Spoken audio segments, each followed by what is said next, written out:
ভগবতীকে আমার কাছে রাখা হয়েছে, কারণ গায়ে যাতে অন্য কেউ তাকে খুঁজে না পায়। ভাববে সে মরে গেছে। আপনি চাইলে আজই তাকে নিয়ে যেতে পারে। এই রে, এই বোঝাকে তো বেশি খেপানো যাবে না, তাহলে তো আমি ফেসে যাবো। চন্দ্রকান্ত বাবু, আপনি আমার সঙ্গে যে বদমাইশিটা করলেন, এর জন্য কিন্তু আপনাকে পস্তাতে হবে। 5 টাকার জন্য হাফ বিদ্বেষ করছো কেন? আমি যদি তোমাকে 20 ভরি সোনা দিই,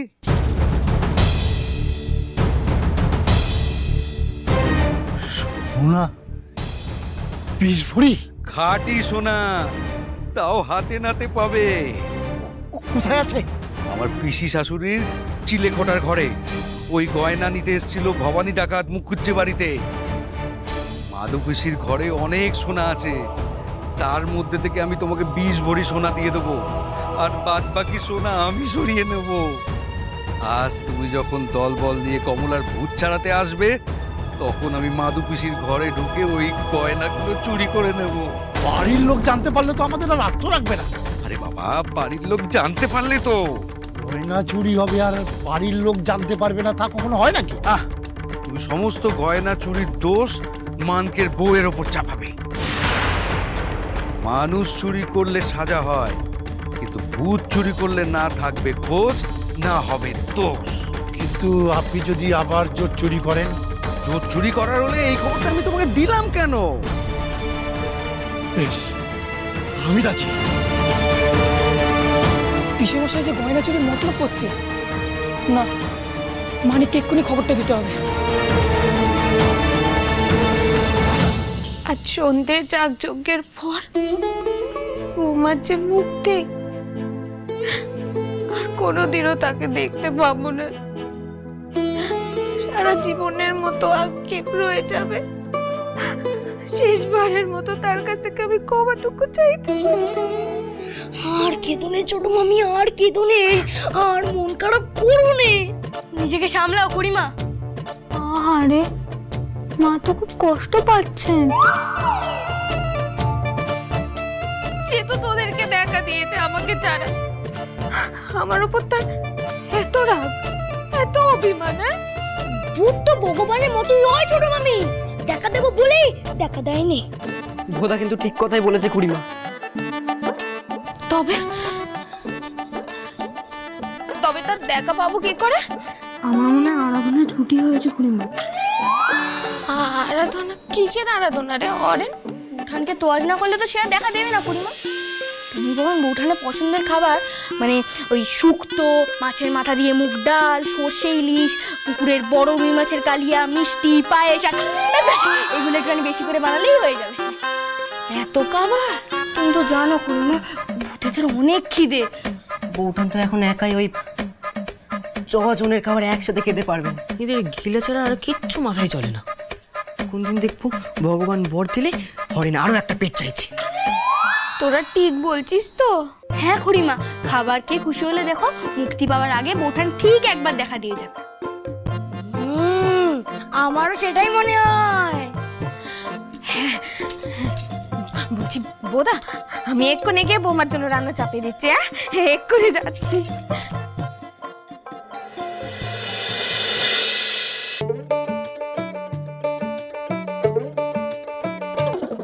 তোরা কাল খাসির মাংস খেয়েছিলিস, তাই আজ সব খাবার মাছের ওপরে রাখলাম। পৃথ্বীরাজ, হ্যাঁ বউ, আমাকে একটা লাঠি দিন না। লাঠি? কি হবে? দিন না। আচ্ছা দাঁড়া, এই নেবো। আমার নাম করে মাকে বোকা বানানো।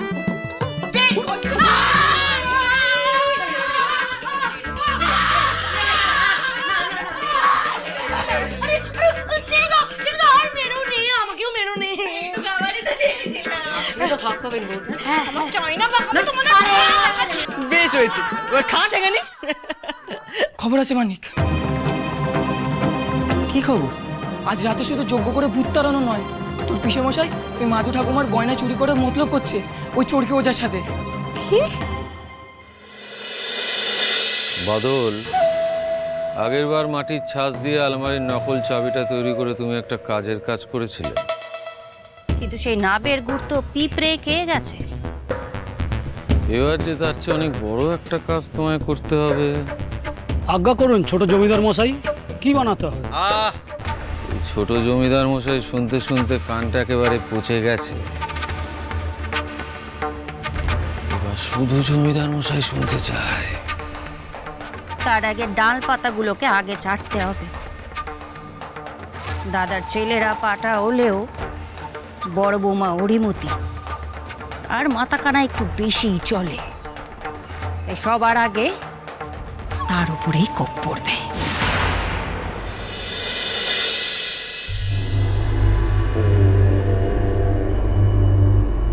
अग्निं दूतं पुरोददे अप्यपा হম ফট সাহা।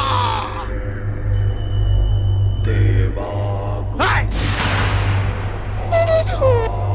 दया देहि ওং ব্রিং ব্রিং গ্রিং গ্রিং চুন্না কুন্না গিরিগিরে কুন্না টুং টাং ঝুং জং মার।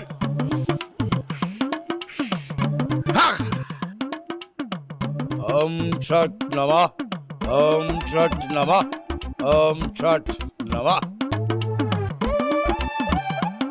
এই বাড়ির লোকেদের এই গন্ডি দিয়ে বেঁধে দে ভালো করে। নে ধর।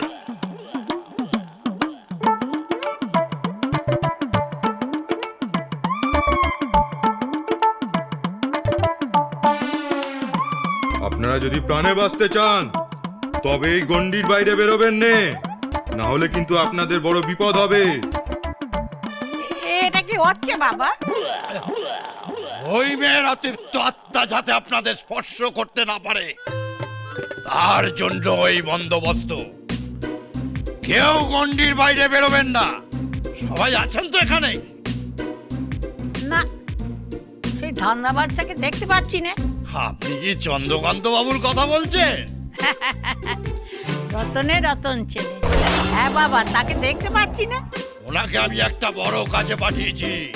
ও বাবা, সেই ধান্দা বাচ্চা আবার কাজও পারে? মা, তুমি কেন দেখি? তা কি কাজ দিয়েছো বাবা তুমি তাকে? ওনাকে আমি এই ঘট প্রতিষ্ঠা করতে ছাদে পাঠিয়েছি।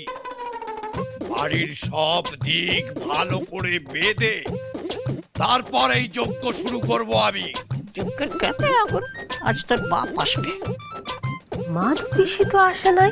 হ্যাঁ সত্যি তো, উনি আবার কোথায় গেলেন? মাধু পিসি, ও মাধু পিসি। এই তো আমি এসেছি। এই তো কি হয়েছে কি? এসে গেছি।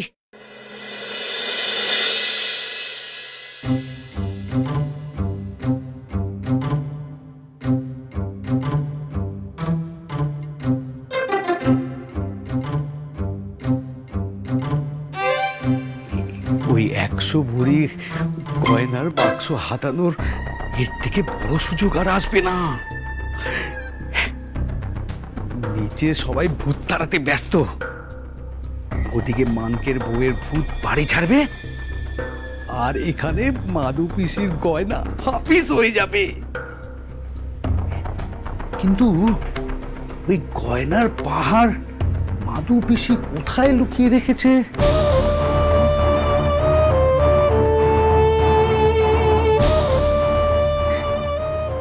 এইখানে যখন নেই, তাহলে নিশ্চয়ই ওই গয়নার পাহাড় এই আলমারিতে লুকিয়ে রেখেছে।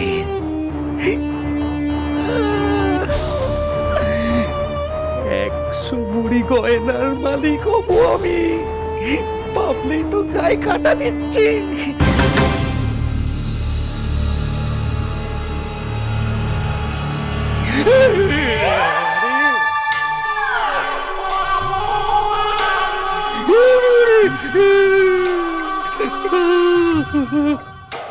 দাঁড়ালেন কেন পিসে মশাই?